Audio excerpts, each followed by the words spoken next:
Episode 3, Pacoima, quietly explains everything about Simon Williams, where his power started, why they scare him, and why damage control is getting dangerously close. And by the end of the episode, nothing feels safe anymore. This episode opens with a moment that changes how we see Simon forever. We're back when he's 13 years old. There's a kitchen fire, his mother's frantic. But when he's at the doctor's office, the doctor says something strange. No smoke inhalation, no burns, no irritations. In fact, he's the healthiest 13-year-old they've ever seen. Simon didn't just survive a fire. It didn't affect him at all. And that's our first real clue that his powers didn't come later. We cut straight into damage control. And here's the twist. They're not just worried about superheroes, they're worried about their own funding. Their prison is half empty and their budgets are being cut. And they need justification to keep operating. So they need threats, which brings us back to Simon. Agent Clary lays it all out. The kitchen fire as a kid, the mysterious porta potty explosion on the set of The Rookie, and now Trevor's access to Simon's hard drive. They don't have proof yet, but they're close. And Agent Cleary wants Trevor at Simon's mom's birthday party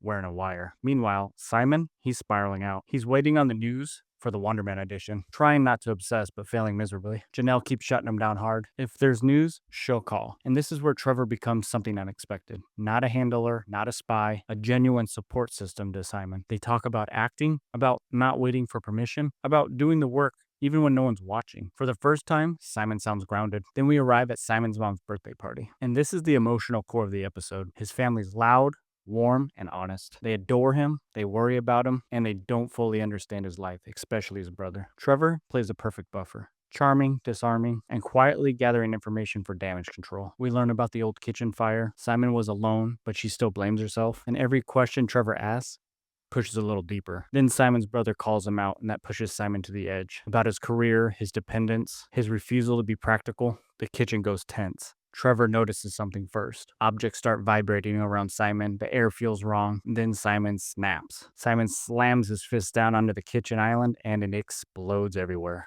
Stone, concrete shattered in front of everyone. Just silence. No superhero pose, no celebration, just fear. Simon immediately knows what this would cost him if the wrong people saw it, and he and Trevor leave the party without a word. Then comes a quiet twist. Trevor steps away from the car, tells Simon he needs to use the restroom. But instead, we see him on the hillside. He takes out the listening device, breaks the memory card, and throws it away. That decision matters. Trevor walks back to the car. Simon is waiting. Then Simon hits Trevor with the news. They both got callbacks for Wonder Man. For the first time all episode, Simon smiles. Not relief, not safety, hope. And that's where the episode ends. This episode isn't about power, it's about pressure. Family pressure, career pressure, and the danger for being seen for who you really are. Simon isn't losing control because he's a threat. He's losing control because he's human. And now damage control is closer than ever. Let me know what stood out to you in this episode. If you've been following along with these episode recaps, hit that subscribe button, and we'll see you in the next video.